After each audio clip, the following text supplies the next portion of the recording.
500 watching points. Watching point number 48.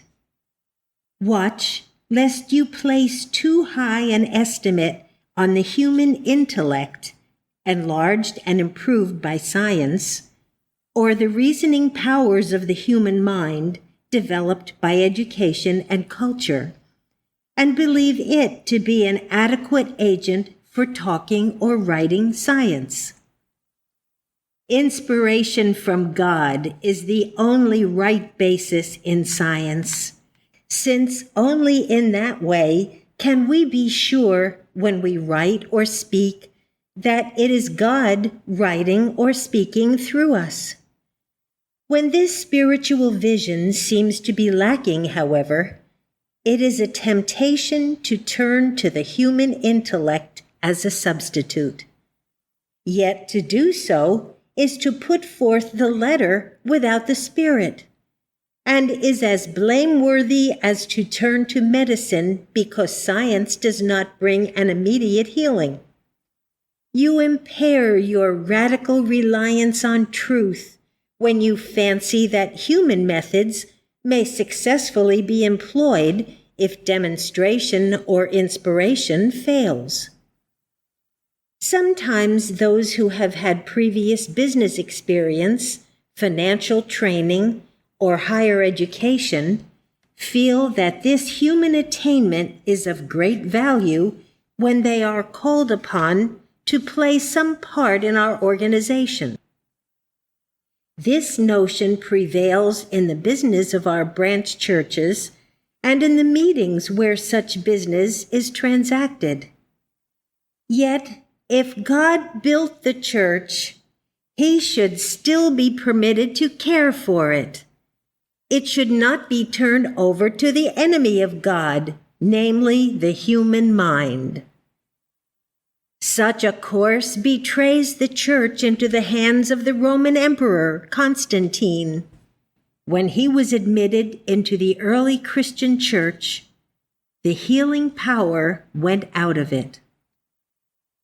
The human mind is not a healer, Mrs. Eddy says. It is mental inertia and pride that cause some students to seek what seems to them the easier way, when the metaphysician knows that demonstration is always the easier way. If a man was plowing a field by hand, would that not be harder than to use a tractor? Demonstration means using divine mind and its omnipotent power, in contrast to the feeble efforts of the human mind. Students who have had business training, but who have accepted the suggestion that they are lacking spiritually, often seek to use the church business meetings to rehabilitate their pride in their own attainment by trying to show the congregation how smart they are humanly in order to compensate for their spiritual lack. If one's business experience, education, etc., equip him with abilities which appear superior to those of the average mortal, it becomes a persistent temptation to substitute the results of one's human training for demonstration. While human training and education can be of help in science, yet when they tend to shut out God, they become deterrents. Whatever you think you know how to do well from the standpoint of the human mind and experience forms a definite temptation to keep you from demonstration or seeking God's help. On the contrary, when one feels that he does not know how to do a thing humanly, he is left with but one way, namely the spiritual way. At Pleasant View, Mrs. Eddy was spiritually attuned so that she could detect whether the service rendered in her home was demonstration, which means it was done by one seeking God's help. God required her to reject, sometimes forcefully, service that was not the manifestation of demonstration, no matter how faithfully and lovingly done, since it indicated an effort to satisfy her with something less than God. It showed that the one who did it fancied he could do something of himself satisfactorily without the aid of divine mind, which is the exact opposite of Christian Science. She only asked that the tasks in her home be done from the standpoint of right thinking, that is, of reflecting divine mind.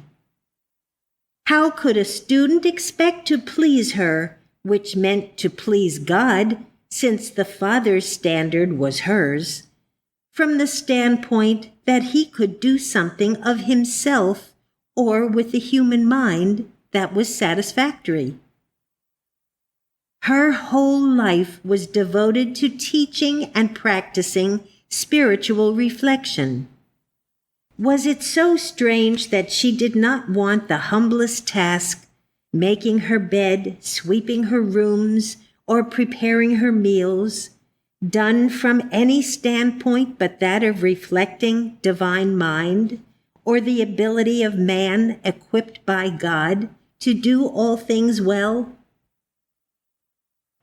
Mrs. Eddy set the standard, namely demonstration, as the only method one should employ under any circumstances. When it came to the Christian Science periodicals, for instance, she did not want articles accepted which were the product of the human intellect, perhaps ground out like sausages.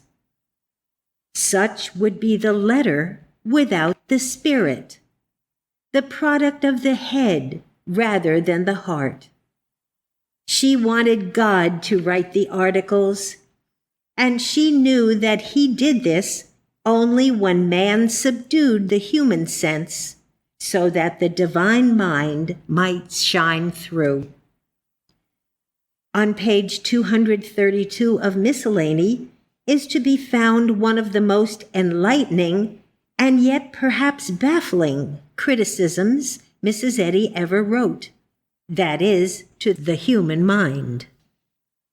John B. Willis, who for years had been a trained writer, being on the staff of the Youth's Companion at one time, wrote an editorial called Watching versus Watching Out. Students liked the article, declared it to be helpful, and could see no flaw in its metaphysics.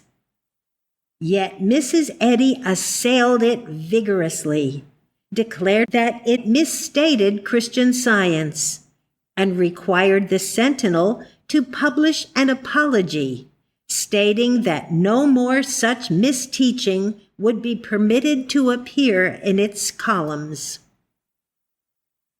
What could Mrs. Eddy have meant but that this editorial was lacking spiritually, meaning that there was a lack of inspiration in Mr. Willis's thought when he wrote it?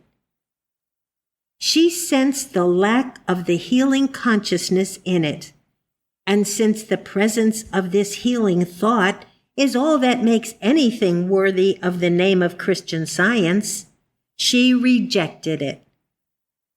It was a spiritless article. People love pillows made of the needles from the balsam tree because of their sweet odor. But what would one say of such a pillow that had no fragrance whatsoever? It would be labeled a fraud. Mr. Willis's article was a fraud. It claimed to be a Christian Science article, yet it lacked the essential element which would make it Christian Science. Reading it would not heal the sick. Thus it was that Mrs. Eddy set the standard for articles for our periodicals, as well as all writing, reading, and speaking Christian Science, namely that a student should write, read, or speak only from the standpoint that God is writing, reading, or speaking through him.